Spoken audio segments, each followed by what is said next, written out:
What is up, you guys? Shaun here. As you can see, directly behind me is the Hogwarts Express, and I'm actually here to talk to you guys about something that's somewhat of a Q&A type thing that I get as a GA a lot, and that is the interactive wands and the non-interactive wands, also the light-up wands too. This is like a little tip video on the side from Universal Studios Hollywood, right here in the Wizarding World. Here we go. Enjoy. So here we go, folks. Here are the wands I'll be using in the video today. I do have non-interactive wands and interactive wands, plus the light-up wand, which is actually right over here in this blue bag. I'll get to that one in just a second, but let's talk about these two wands first.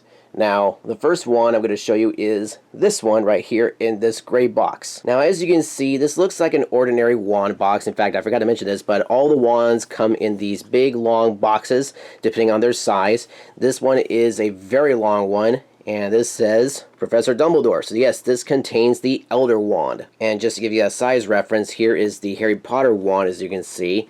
And if I put them side by side, the Harry Potter wand is slightly shorter than Dumbledore's wand. As I have previously stated, the wands come in these boxes here, and there are different colors and shapes. This one's gray, but I have seen ones that are this maroon color and orange color. There's also ones that are in black and blue and green. I don't know if there's any yellow ones in there. Now, without further ado, let's go ahead and open up the box and check out the Elder Wand. There it is.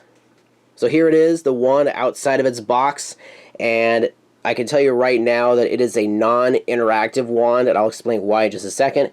Now, this is supposed to be an exact duplicate of the one they used in the movie, so I would be very careful when using this either in the park or at home, because yes, it is a bit brittle and it's very kind of like skinny, so I would say these will probably be the most easiest wands to break, so I probably wouldn't use this for large activities. I would probably use this for more like, say, cosplay, but again, this is a non-interactive wand.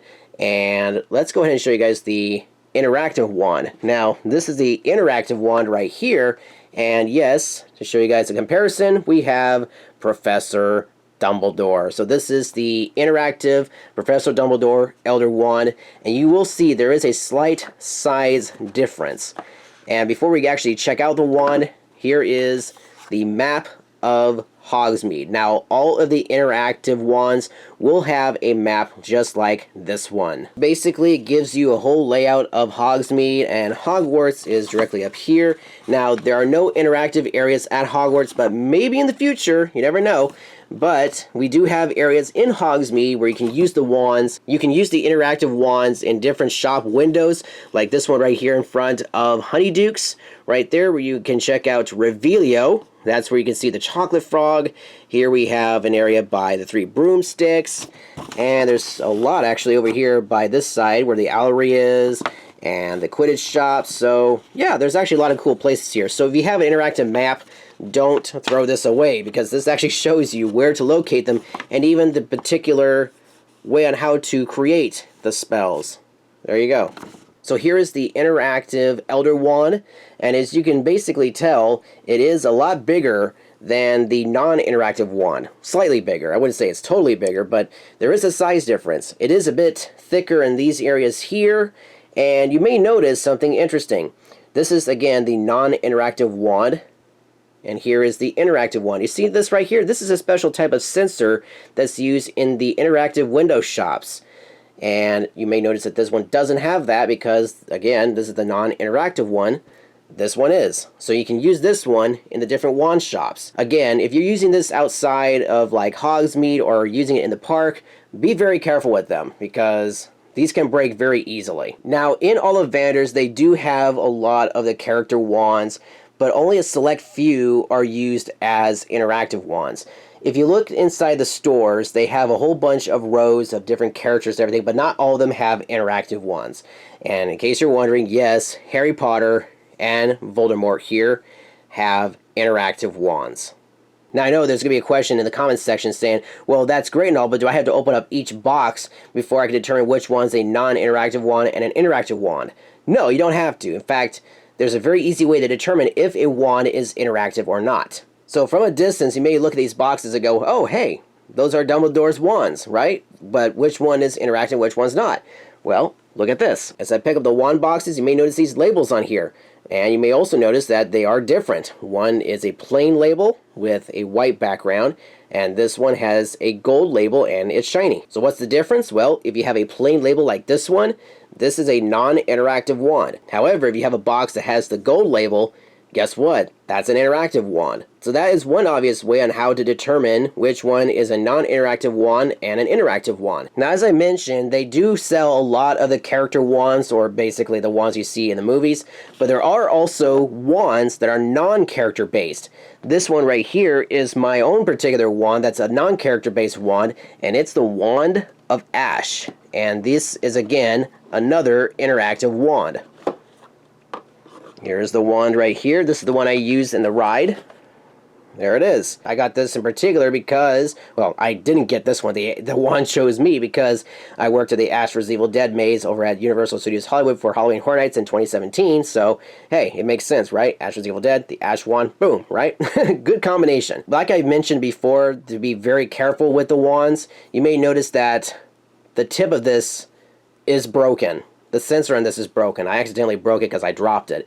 Now, there is one way you can get a replacement for this. If you have your receipt the day of you purchase this, you might be able to get a free replacement. They'll be able to replace it for you for free, but it has to be the same day, I believe, at Universal. So if you break it that day when you're there at the park, they can replace it for you for free. And last but not least, we come to the light up wand. Now, this wand, I believe, runs for about $25. Yes, I know, it's a little expensive. Again, if you're an annual pass holder, you get a small discount, but the reason is because of the electronics that are used in this wand. Let me go ahead and show you guys the pouch. This is it. The long pouch is not in a special Ollivander's box. I did mention that they all come in these boxes. Well, this does come in a box, but it's a lot different from the normal Ollivander's box, as you can see right here. But it does come with this really cool, nice, shiny blue pouch. And just pry it open like this. And there's your wand right there. Now, you're probably saying to yourselves, well, that's great and all, so how do you get it to light up? Do you have to press a button, or is there a switch? Is this a switch? Is that a button? No, this is the area for the batteries, and there is no area to turn on the wand. Okay, so what do you have to do? Well, there are two ways. One, you shake it, and it doesn't want it to turn on. There it goes. You can shake it, or you can give it a little tap.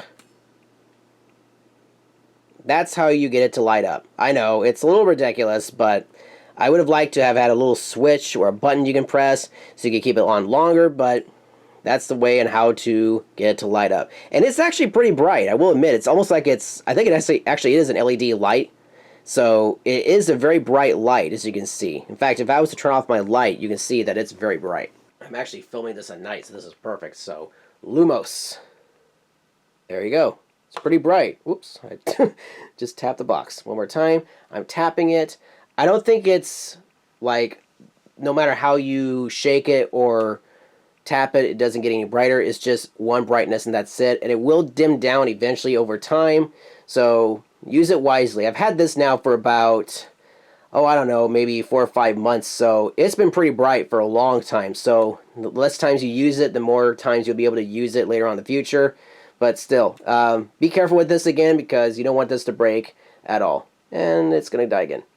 There's one more thing I want to mention before finishing this video. While I was a GA, I was using this particular wand to help direct guests in the dark, especially in the dark because it has a light. Plus, I also showed them where to go in different directions in Hogsmeade. Well, guess what? Some of the guests thought that their own interactive wands could also light up. So while I was lighting up my wand like this, they were shaking their interactive wands thinking, oh, mine's going to light up too, but theirs weren't. So they were like, well, how come mine's lighting up? Well, here's the reason. Because mine has a light bulb, yours doesn't. A good way to determine if your wand is the light up wand or the interactive wand is simply this. Look for the white tip. If your wand doesn't have the white tip, then it's not a light up wand. Struggle all you want, it's not gonna light up. But this one, Lumos. There you go, light up wand. Well, there you go, folks. That's my video about how to determine which wand is an interactive wand, a non-interactive wand, and a light up wand. I hope you guys enjoyed it. Choose wisely when you're getting your wands, folks. Actually, let me rephrase that. It's not the witch or the wizard that chooses the wand. It's quite the opposite. It's the wand that chooses the witch, or in this case, the wizard.